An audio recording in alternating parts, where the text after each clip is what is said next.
नमस्कार, आप देख रहे हैं हॉर्नबिल टीवी। छत्तीसगढ़ की खबरों के हिंदी बुलेटिन हमारे छत्तीसगढ़ में मैं माही आपका स्वागत करती हूँ। सड़क पर चलने वाले हर वाहन के लिए नंबर प्लेट अनिवार्य होती है और बिना नंबर प्लेट वाहन चलाना मोटर वाहन अधिनियम का उल्लंघन माना जाता है। लेकिन जब नियमों का पालन कराने वाले सरकारी विभाग ही नियमों की अनदेखी करें तो सवाल उठना लाजमी है। तस्वीरों में दिखाई दे रही ये एम्बुलेंस और बोलेरो वाहन स्वास्थ्य विभाग के CHMO कार्यालय परिसर में खड़े नजर आए। जानकारी के अनुसार ये सरकारी वाहन पिछले लगभग 4 वर्षों से बिना नंबर प्लेट के ही सड़कों पर संचालित किए जा रहे हैं। बिना नंबर प्लेट वाहन चलने से न केवल यातायात नियमों का उल्लंघन होता है, बल्कि किसी दुर्घटना या अन्य घटना की स्थिति में वाहन की पहचान करना भी मुश्किल हो जाता है। ऐसे में सवाल यह भी उठता है कि आम लोगों पर कार्रवाई करने वाले विभाग सरकारी वाहनों के मामले में इतने लापरवाह क्यों हैं? इसमें क्या है कि 2000 इसमें कम से कम 3 या 4 साल हो गए हैं। तो उसी समय उसका नंबर हो जाना था, जो कि नंबर नहीं हुआ। पर अभी मैं उसके लिए पूरी कोशिश में लगी हुई कि किसी तरीके से इसका नंबर हम ले लें। 4 सालों से एम्बुलेंस चल रहा है, तो बिना भाई नंबर के चल रहा है, कुछ हादसा हो जाता है, कौन जवाब? नहीं, फिर उसको मैं अभी वही ब्रेक कर रही हूँ, क्योंकि ये संज्ञान में आया है। क्योंकि ये पूर्व CMHO को जिस भी तरीके से था, तो इसको उसी समय जब भी कोई गाड़ी खरीदी जाती है तो नंबर तो भाई 6 महीने के अंदर ले लिया जाना चाहिए था। अब मैं क्या कह सकती हूँ इसमें। मैं कोशिश ये कर रही हूँ कि किसी भी तरीके से इसका नंबर हो जाए, मैं इसमें लगी हूँ। बताया ये भी जा रहा है कि ये तखतपुर सामुदायिक स्वास्थ्य केंद्र के लिए भेजा गया है, लेकिन यहाँ पे चलाया जा रहा है। नहीं, ऐसा नहीं है। अभी हमारी कुछ वैक्सीन की स्टेट से लानी रहती है, उसी समय हम लोग उसको बुलाते हैं स्टेट से वैक्सीन लाने के लिए। जिस समय मेरा स्टेट वैक्सीन की वो चल रही है, हमारी स्टेट नहीं, हमारे जिले की वैक्सीन वाहन बन जाएगी तो हम ये एम्बुलेंस को। सवाल है, इतनी सारी शिकायतें आ रही हैं, क्या आप लोगों का निरीक्षण किया गया या किया जाएगा? निरीक्षण सबसे पहले एज ए हॉस्पिटल निरीक्षण करने टीम जाती है, उसके बाद फिर जांच प्रक्रिया शुरू की जाती है। कितने सारे हॉस्पिटल खुलते जा रहे हैं, उनकी जांच होती है क्या महीने में, 6 महीने में, कि कोई फैसिलिटी है कि नहीं? जांच तो बीच बीच में टीम जाती है, जैसे भी हमको पता लगता है जांच की टीम जाती है। सूरजपुर जिले के प्रतापपुर में आदिवासी जमीन को लेकर एक बार फिर विवाद गहराता नजर आ रहा है। सामाजिक कार्यकर्ताओं ने कलेक्टर को ज्ञापन सौंपकर आरोप लगाया है कि आदिवासी परिवारों की जमीन कथित तौर पर फर्जी तरीके से अपने नाम कराई गई, लेकिन शिकायतों के बावजूद अब तक कोई ठोस कार्यवाही नहीं हुई। अब इस मामले को लेकर 7 अगस्त को SDM कार्यालय के सामने धरना प्रदर्शन का ऐलान किया गया है। प्रतापपुर क्षेत्र में आदिवासी जमीन के कथित फर्जीवाड़े को लेकर विरोध तेज हो गया है। सुरेश राम बुनकर ने कलेक्टर सूरजपुर को ज्ञापन सौंपकर आरोप लगाया है कि सचिन अग्रवाल ने आदिवासी परिवारों को गुमराह कर उनकी जमीन अपनी पत्नी संध्या अग्रवाल के नाम रजिस्ट्री कराई। आवेदन में यह भी दावा किया गया है कि इस पूरे मामले की शिकायत पहले भी कई बार प्रशासन और पुलिस से की गई, लेकिन अब तक कोई प्रभावी कार्यवाही नहीं हुई। मेरा नाम सुरेश राम बुनकर, मैं एक सामाजिक कार्यकर्ता हूँ। ग्राम पंचायत सरहरी, तहसील प्रतापपुर, जिला सूरजपुर का मामला है। ये सचिन तायल, श्रीमती संध्या अग्रवाल, पत्नी सचिन तायल, ये ग्राम सरहरी भूइया समाज, जनजाति समाज के लोगों की 10-15 गांव के लोगों की जमीन को हड़पने का मामला है। और ये लगातार 70 से 75 वर्ष के लोगों को टारगेट करते हैं, ताकि वो 2-4 साल के बाद वो मर जाएंगे। उनका कारनामा ऐसा है कि वो नामांतरण कराने के नाम पर, बंटवारा कराने के नाम पर गांव के आदिवासियों को बरगलाते हैं, विश्वास में लेते हैं। और बंटवारा होगा तो कहाँ पर होगा? तहसील न्यायालय प्रतापपुर में बंटवारा हो सकता है। नामांतरण की कार्रवाई तहसील न्यायालय प्रतापपुर में हो सकता है, उनके न्यायालय में प्रकरण पंजीबद्ध होना चाहिए। ये अंबिकापुर लेके आते हैं रजिस्ट्रार कार्यालय, सूरजपुर रजिस्ट्रार कार्यालय में ले आते हैं। आदिवासियों की जमीन को आदिवासी दलाल उनके नजदीकी करीबी लोगों के नाम पर रजिस्ट्री कराते हैं और 10 साल 12 साल छोड़ देते हैं, और 12-13 साल बाद JCB लेकर इकट्ठा पहुंचते हैं और गांव के लोगों को डराते हैं, धमकाते हैं और उनको मकान खाली करने की बात करते हैं, जमीन छोड़ने की बात करते हैं। बात नहीं बनी तो JCB से उनके मकान को जमीजोद कर दिया जाता है। तो वहां पर मैं गया और पूरे प्रकरणों का जो है निष्पक्षता पूर्वक जांच किया, गांव के लोगों से पूछताछ किया, तो पता चला कि ये सचिन तायल एक आदिवासी महिला की, गौड़ समाज की महिला की जमीन को कब्जा करके मोटरसाइकिल का शोरूम बना के रखे हैं। न्यायालय ने ऑर्डर दे दिया है और उसके खिलाफ में है, इसके बावजूद आज तक उसकी जमीन खाली नहीं हो पाई। तो ऐसे लोगों के खिलाफ शासन प्रशासन को कार्रवाई करनी चाहिए थे और इनके विरुद्ध थाना प्रभारी प्रतापपुर में भी शिकायत दर्ज कराई गई थी, लेकिन थानेदार ने भी उसके खिलाफ कोई कार्रवाई नहीं की है। तो कहीं ना कहीं हमारा सिस्टम गड़बड़ है, सिस्टम में बदबू आ रही है। पूंजीपतियों के खिलाफ कोई कार्रवाई नहीं है। एक आम नागरिकों के खिलाफ अगर किसी भूखा आदमी किसी के खेत से अगर ये के खीरा तोड़ लेता है पेट भरने के लिए, तो उसको चोरी के इल्जाम में तुरंत पकड़कर जेल के अंदर डाल दिया जाएगा। ये पूरे समाज के लोगों को निगल जा रहे हैं, उनकी संपत्ति को हड़प ले रहे हैं और शासन प्रशासन में सूचना देने के बाद, शिकायतें प्रेषित करने के बाद भी उनके खिलाफ कार्रवाई नहीं की जा रही। पता चला है कि उनके ज्येष्ठ भ्राता भारतीय जनता पार्टी का कोई खास व्यक्ति है और ये पत्रकारिता से भी ताल्लुक रखते हैं। कहीं ना कहीं समाज के अंदर इनका दबदबा है, प्रभाव है, राजनीतिक पकड़ रखते हैं। तो मैं आज सूरजपुर कलेक्टर माननीय कलेक्टर महोदय के कार्यालय में उपस्थित हुआ हूं, वहां पर आवेदन दिया हूं। आंदोलन की चेतावनी हमने दिया है, पुलिस अधीक्षक सूरजपुर को भी हमने दिया है। कल हम प्रतापपुर जाएंगे, प्रतापपुर एसडीएम को भी ज्ञापन सौंपेंगे और हम चक्का जाम जैसी आंदोलन का सूचना भी देंगे और शांतिपूर्ण तरीके से हम आंदोलन करेंगे और शासन प्रशासन से मांग करेंगे उनके विरुद्ध भारतीय दंड विधान की धाराओं के तहत उनके खिलाफ कठोर से कठोर कार्रवाई की जाए, अन्यथा चक्का जाम हम करेंगे। क्या यही एक विकल्प बचा है दादा, कि इसके अलावा भी और दूसरा कोई विकल्प है? देखिए, आम नागरिक कुछ नहीं कर सकता। आम नागरिकों के लिए कोई कानून बनी ही नहीं। बड़े पूंजीपति वर्ग के लोग कानून को अपनी जेब में लेकर चलते हैं और कानून में बैठे लोग, सिस्टम में बैठे लोग ऐसे लोगों के खिलाफ कोई कार्रवाई नहीं करते हैं, जिससे इनका मनोबल बढ़ा हुआ है। तो अगर सिस्टम काम नहीं करेगा तो हम दूसरा भी जो है कि अपना फिर आंदोलन करने का जो तरीका होगा वो हम दूसरे ढंग से करेंगे। ये हमारी ओर से चेतावनी है, हमारे संगठन की ओर से चेतावनी। कब बैठेंगे धरना? हम 7 तारीख को हमने अल्टीमेटम दिया है। ये प्रतापपुर बस स्टेशन के पास हमारी टीम उपस्थित होगी। वहाँ से हम अपना बैनर पोस्टर के साथ नाराबाजी करते हुए हम एसडीएम कार्यालय के पास पहुँचेंगे और सड़क में बैठकर आंदोलन करेंगे और सचिन तायल के खिलाफ और शासन प्रशासन में बैठे अधिकारियों ने उनके खिलाफ क्यों कार्रवाई नहीं की, इसका हम विरोध दर्ज करेंगे और अपनी मांग को रखेंगे, को पूरा किया जाए। हमारी जो व्यथा है इसको सुना जाए और नागरिकों को न्याय मिले। इस विषय पर हम मुख्यमंत्री के नाम का ज्ञापन प्रेषित करेंगे। बिलासपुर जिले के तोरवा स्थित पेंडलवार हॉस्पिटल से स्वास्थ्य व्यवस्थाओं की पोल खोलने वाला एक बेहद चौंकाने वाला और गंभीर मामला सामने आया था। अस्पताल के डॉक्टरों और प्रबंधन की भारी गैर जिम्मेदाराना हरकत के चलते ऑपरेशन के दौरान महिला के पेट के अंदर ही सिलाई का धागा छूट गया था, जिससे पीड़ित मरीज की जिंदगी खतरे में पड़ गई।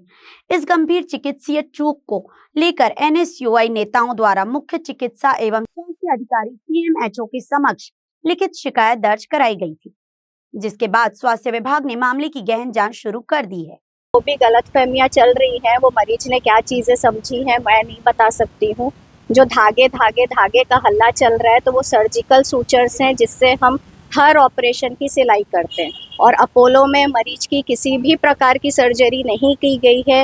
हिस्ट्रोस्कोपी एक दूरबीन द्वारा जांच होती है जिसमें पेट खोल के ऑपरेशन नहीं किया जाता है, उस चीज़ की जांच की गई है। उस चीज़ के धागे उनको हिस्ट्रोस्कोपी में दिखे हैं, जो ऑपरेशन के बाद 1.5 महीने बाद दिखना एक सामान्य चिकित्सक तथ्य है। इसमें किसी भी प्रकार की लापरवाही नहीं है। कहीं महिला को तकलीफ हुई, उसके बाद जब अपोलो गई उसके बाद वहाँ पर मैम प्लीज मैम अपोलो प्रबंधन यहाँ पर आया हुआ है, आप यहाँ पर ऐसे बच क्यों रही है? मैं बिल्कुल बच नहीं रही हूँ, गलत नहीं हुई तो मैं नहीं बच रही हूँ। आरोप लगा रहे हैं कि परिजन आरोप लगा रहे हैं। सर्जरी हुआ है।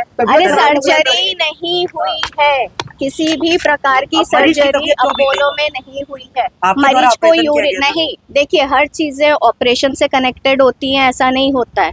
अगर मरीज आगे को कौन बोला बाबा, आपको सुनिए निकाला मेरी गया है? बात, मुझे सुनिए, आप सुनिए एक बात है ना। मरीज को यूरिनरी ट्रैक्ट इन्फेक्शन मतलब पेशाब के रास्ते में इन्फेक्शन हुआ है, वो बिना ऑपरेशन के भी किसी भी महिला में हो सकता है, वो किसी भी पुरुष को भी हो सकता है, ये बात जिसके जब मरीज कारण आई थी आपके पास आपने में, उन्हें तो वो जिसके- बताना था, क्यों नहीं बताया? मैंने पूरा बताया है, पूरी एक एक चीज़ें क्लियर की गई हैं, धागे की चीज़ें भी क्लियर की गई हैं कि ये सर्जिकल सूचर्स हैं, ये सर्जिकल सूचर उस जगह रहेंगे, किसी भी धागे को पेट खोल के नहीं निकाला गया है। और निवेदन है बिना काटे पीटे जब अपोलो का भी बयान होगा तो आप उसको भी सही सही तरीके से पेश करिए। सिर्फ मरीज को तकलीफ आई, आपके पास आई कहीं ना कहीं, और अगर उसकी जान चल रही थी जिम्मेदार कौन होता? हम इलाज कर रहे थे, आगे अगर अपोलो जाना छोड़ के अगर वो हमारे पास आती तब भी हम उसका इलाज करते। हमने इलाज से कहीं भी रिफ्यूज नहीं किया है। अपोलो में वो खर्च के लिए वो मांग कर रहे हैं कि उसको कौन करेगा उसको पेमेंट, ऐसा कुछ बात अब देखिए, अगर तकलीफ है किसी चीज को तो उसका पेमेंट कौन करेगा, आप खुद बताइए। क्या 1.5 महीने पहले अगर मैंने सर्जरी की है और उस सर्जरी से अगर इस तकलीफ की कोई कनेक्शन नहीं है और वो जाके अगर धागा नहीं पिघला, मतलब 90 दिन लगते हैं भैया, 90 दिन, 1.5 महीना नहीं, 45 दिन नहीं, 90 दिन। आप थोड़ा सा क्या बोलते हैं, आप इस विषय में थोड़ी पढ़ाई करके आइए। आप गलत है कि अपोलो प्रबंधन? आप गलत है अपोलो प्रबंधन? कोई गलत नहीं है, सिर्फ मरीज की तबीयत है। फिर अपोलो क्या चीज का इलाज किया? अपोलो यूरिन इन्फेक्शन का इलाज किया, उनको क्यों लगा अरे यूरिन इन्फेक्शन था तो उस आपने चीज बोला का 90 इलाज दिन, किया। उनको पता हो? अरे मैडम, यूरिन इन्फेक्शन भैया, यूरिन इन्फेक्शन और धागे दो जांच तो अलग ही होगी चीज़ मैडम, हैं। पढ़े लिखे होने की बात करें आप, तो वहाँ के डॉक्टर पढ़े लिखे नहीं है क्या? भैया क्या बिना आप कुछ ब्लेम समझे वहाँ पे कर उसका इलाज हो ना गया। ना, देखिए आप ब्लेम करने के लिए तो आप खड़े भी हैं कैसे क्या? ब्लेम करती है हमारे साथियों को कि आप पढ़ लिख के आइए? हाँ, आप अपना पीछे आप तो खुद भाग रही है मीडिया से मैडम, मैं भाग बिल्कुल नहीं रिकॉर्डेड रही हूँ। है, आपने recorded जवाब है। नहीं दी थी। देखिए, अगर आप रिकॉर्डेड चीजें जो आप दिखाना चाहते हैं एडिट करके दिखाएंगे तो क्यों वो दिखाएंगे? आपको edit करके? होगा। हाँ, तो ये मैं सही बात जाते जाते खुद करिए। हाँ, ये मैं आप देख बिल्कुल लीजिएगा, सुनिए, मैं edit नहीं नहीं करता हम लोग नहीं क्यों? मैं आपको आप सही इतना ही सही है तो आपके सुनिए, चेहरे में डर क्यों दिख रहा है फिर? नहीं है डर, हाँ, सब बता देंगे। बिल्कुल डर नहीं है, बिल्कुल अच्छे से बोल रही हूँ, बिल्कुल डर नहीं है। एक बात बताइए अगर मैडम, बिल्कुल मेरा नहीं सवाल बस ये है, अपोलो उसका इलाज क्यों किया? यूरिन इन्फेक्शन के लिए अपोलो में उसका इलाज हुआ है और खून की कमी के कारण हुआ है, जो ऑपरेशन के 1.5 महीने बाद भी किसी को हो सकती है। अगर किसी का ऑपरेशन नहीं हुआ है तो भी ये तकलीफ किसी को हो तो सकती ये है। जांच टीम आई है, इसका आपको क्लीन चिट दे दी से- क्या? नहीं, वो अपनी जांच कर रहे हैं, उन्होंने मेरा बयान मांगा, मैंने अपना बयान दिया, मेरा काम हो गया। लाइव कैप क्यों भेजा? क्योंकि मरीज को आधी रात को छाती में दर्द की तकलीफ हुई थी, है ना, तो हमने सोचा कि एक कार्डियोलॉजिस्ट से या एक हायर सेंटर में उसका इलाज होना चाहिए अगर मरीज छाती में दर्द की कंप्लेंट कर रही है तो। जो डिलीवरी के बाद कभी कभी कार्डियोमायोपैथी ऐसी कुछ बीमारियां होती है जो हम रूल आउट करते हैं, उन सब की जांच के लिए ऐसा भेजा था। हॉस्पिटल सेट है क्या जो और दूसरी बीमारी की तो आप क्या वहाँ भेज देते हैं?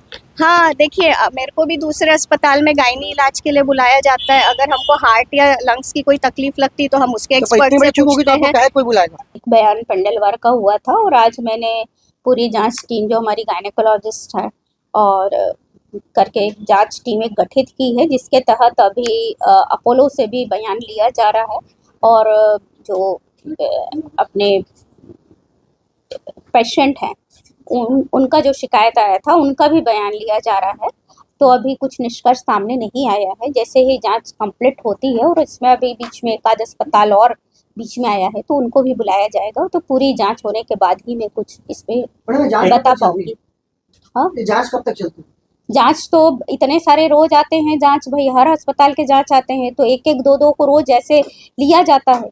अब अब कोई एक आध को मालूम नहीं उसकी जांच पूरी हो चुकी है, उसमें कार्रवाई श्री राम केयर हो गया, बहुत सारे रामा अस्पतालों केयर को को लेकर भी नहीं, श्री राम केयर का था, नोबेल अस्पताल का भी जांच आज बीच में बुलाए थे तो, और श्री राम केयर वाला भी अस्पताल का जांच था, वो जांच चल रहा था। रामा फिर केयर वेल भी मैम बहुत हाँ, लंबा समय तो रामा केयरवेल का भी जांच के लिए इन लोग गए थे, तो जांच भी होती जाती है तो वैसे बताते भी जाते हैं। जांच की कार्रवाई नहीं होती। नहीं तो भाई जांच में भाई जो व्यक्ति है यदि केस वापस ले लेता है तो उसमें हम क्या कर सकते हैं। अच्छा, इसमें एक आध केस ऐसा आया कि जिसमें केस वापस नहीं लिया? हाँ, श्री राम केयर का तो केस आया, कलेक्टर सर जांच कर रहे थे उसमें, अच्छा, कलेक्टर सर के थ्रू टीम बनी हुई थी जो मेरे पास टीम नहीं थी।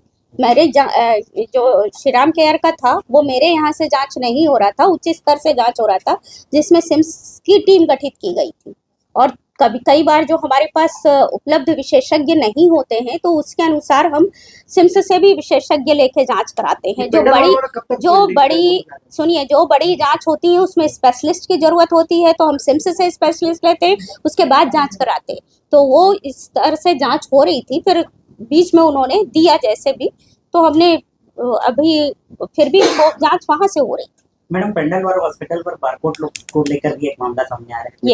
ये जांच ये जो है ये अभी आपने मुझे बताया है, मुझे ये ऐसा कोई संज्ञान में था नहीं, अब आपने बताया है तो इसको हम देखेंगे और आगे की कार्यवाही करेंगे। दुर्ग के हेमचंद यादव विश्वविद्यालय से चौंकाने वाला मामला सामने आया है, जहां एक दैनिक वेतन भोगी महिला कर्मचारी के वेतन में कथित हेराफेरी के आरोप में विश्वविद्यालय के कुल सचिव भूपेंद्र कुमार कुलदीप को मोहन नगर थाना पुलिस ने गिरफ्तार कर लिया है। आरोप है कि कर्मचारी के वेतन का बड़ा हिस्सा दबाव बनाकर ऑनलाइन दूसरे खाते में ट्रांसफर कराया जाता था। पुलिस ने मामला दर्ज कर आरोपी को न्यायिक प्रक्रिया के लिए कोर्ट में पेश किया है। मामले का खुलासा विश्वविद्यालय की आंतरिक जांच और महिला कर्मचारी शुभांगी मराठी की शिकायत के बाद हुआ।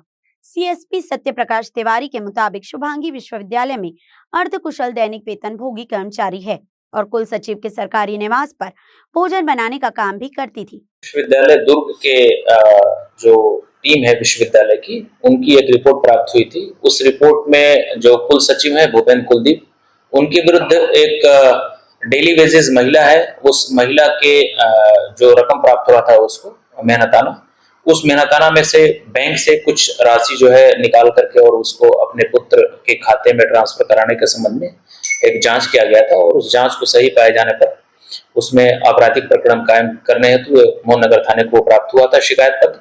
उस शिकायत पत्र के आधार पर भूपेंद्र कुलदीप के विरुद्ध एक 316(4) BNS के तहत आपराधिक प्रकरण कायम किया गया था।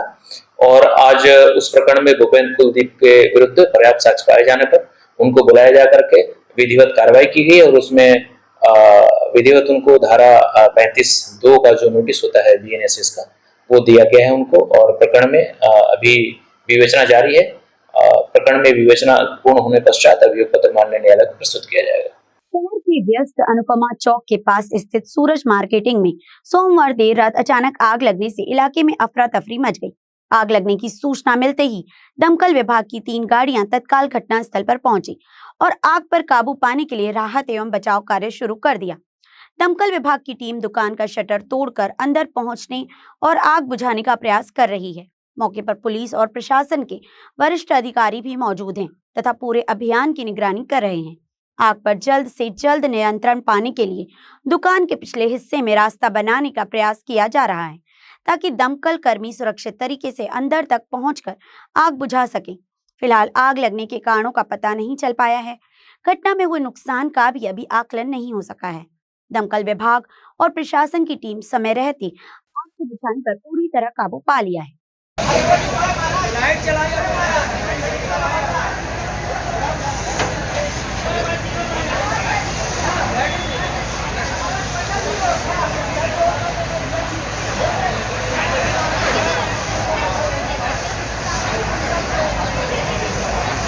त्योहारों के नजदीक आते ही तेज डीजे और ध्वनि प्रदूषण को लेकर छत्तीसगढ़ हाईकोर्ट सख्त नजर आया है।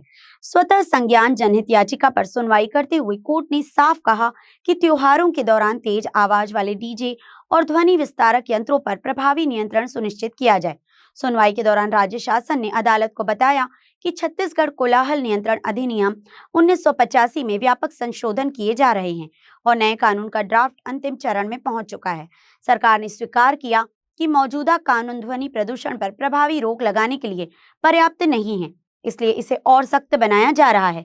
शासन ने बताया कि गठित ड्राफ्ट कमेटी ने कई दौर की बैठकों पर विशेषज्ञों, अधिकारियों और विभिन्न हितधारकों के सुझावों के आधार पर कानून की धारा दर धारा समीक्षा की है। अब अंतिम मसौदे को मंत्रिपरिषद की मंजूरी के लिए भेजा जाएगा। कैबिनेट की स्वीकृति मिलने के बाद संशोधन विधेयक विधानसभा में पेश किया जाएगा और पारित होने पर पूरे प्रदेश में लागू होगा। हाईकोर्ट ने सरकार को अगली सुनवाई में ताजा प्रगति रिपोर्ट प्रस्तुत करने के निर्देश दिए हैं। जगदलपुर जबलपुर शहर के लोकमान्य तिलक वार्ड स्थित तालाब में एक व्यक्ति की डूबने से मौत हो गई।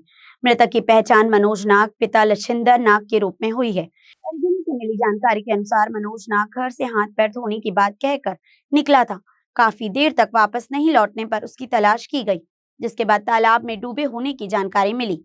घटना की सूचना मिलते ही परपा पुलिस मौके पर पहुंची और शव को तालाब से बाहर निकलवाया। पंचनामा कार्यवाही के बाद शव को पोस्टमार्टम के लिए भेजा गया है। पुलिस मामले की जांच कर रही है। घोड़ा के बाद अब बिलासपुर जिले की बोदरी नगर पालिका का अटल परिसर भी सवालों के घेरे में है। करीब 20 लाख रुपए की लागत से बनी अटल बिहारी वाजपेयी की प्रतिमा की गुणवत्ता पर गंभीर आरोप लगे हैं।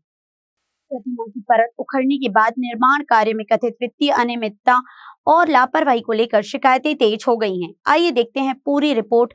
नगर पालिका परिषद बोदरी के अटल परिसर में स्थापित भारत रत्न एवं पूर्व प्रधानमंत्री अटल बिहारी वाजपेयी की प्रतिमा अब विवाद का कारण बन गई है। मार्ग पर करीब 20 लाख रुपए की लागत से बने इस परिसर का उद्घाटन 10 जनवरी 2025 को क्षेत्रीय विधायक धर्मलाल कौशिक ने किया था, लेकिन करीब 1.5 साल के भीतर ही प्रतिमा की बाहरी परत उखड़ने लगी है, जिससे निर्माण कार्य की गुणवत्ता पर गंभीर सवाल उठ रहे हैं। नगर के सभापति विजय वर्मा ने इस मामले में आपत्ति जताते हुए आरोप लगाया कि सरकारी धन का दुरुपयोग कर गुणवत्ताहीन निर्माण कराया गया। आज आप नगर पालिका बोदरी के अटल चौक में खड़े हैं। 2 साल पहले छत्तीसगढ़ शासन द्वारा अटल जी के आदर्शों पर चलने के लिए, उनके सिद्धांत बताए हुए सिद्धांतों पर चलने के उद्देश्य से छत्तीसगढ़ की सभी निकायों में इस तरह के अटल चौक स्थापित कर वहाँ पे माननीय पूर्व प्रधानमंत्री जी की प्रतिमा को स्थापित किया गया, ताकि अधिक से अधिक लोगों तक उनके विचार, उनके आदर्श पहुँचे। छत्तीसगढ़ शासन के इस अच्छी सोच के पीछे कुछ अधिकारियों द्वारा आज इस तरह की प्रतिमा लगाई गई, कई निकायों में लगाई गई। कई निकायों में आज हमारे पड़ोस की निकाय में प्रतिमा जो लगाई गई थी उसकी गुणवत्ता जांच की गई थी, उसके बाद ही उसको लगाई गई थी, जो वहां जाने के बाद आज भी दिखता है कि उनकी वास्तविक है। यहाँ आने के बाद अभी 1 साल नहीं हुआ है, हमारे कार्यकाल से पूर्व में जब प्रशासक बैठे थे यहाँ पे, प्रशासक CMO इंजीनियर की मिली भगत में 20 लाख का ये चौक और ये मूर्ति देख रहे हैं आप। यहाँ पे आने के बाद हमको मन में पीड़ा हो रही है कि इस देश के भ्रष्ट कर्मचारी, सरकारी अधिकारी, CMO इंजीनियर इतने ईमानदार पूर्व प्रधानमंत्री की प्रतिमा में भी अपना भ्रष्टाचारी कर रहे हैं। ये देख के पीड़ा हो रही है। मेरे द्वारा ऐसे भ्रष्ट अधिकारियों की जांच, इनको सजा दिलाने के लिए माननीय प्रधानमंत्री, मुख्यमंत्री, स्थानीय निकाय मंत्री, सांसद, जहाँ जहाँ शिकायत करनी पड़ेगी हम शिकायत करेंगे, क्योंकि इनके हौसले जनता के पैसों को भ्रष्टाचार करने में नहीं मन भर रहा है। आज ये एक देश के पूर्व प्रधानमंत्री ईमानदार, क्या मानते हैं इसको रख रखाव की अपेक्षा है कि सिर्फ भ्रष्टाचार के चलते ये सब हुआ है? क्वालिटी में खराबी है जी। हमने दूसरे निकाय में जाके देखा है, वहाँ लगा है, उसकी क्वालिटी अलग दिख रही है, मेटल की क्वालिटी। इसकी गुणवत्ता कितने की लागत से बनी है ये? 20 लाख रुपए की। कब बनी है? 1 साल पहले, 1.5 साल पहले प्रशासक बैठे थे तब।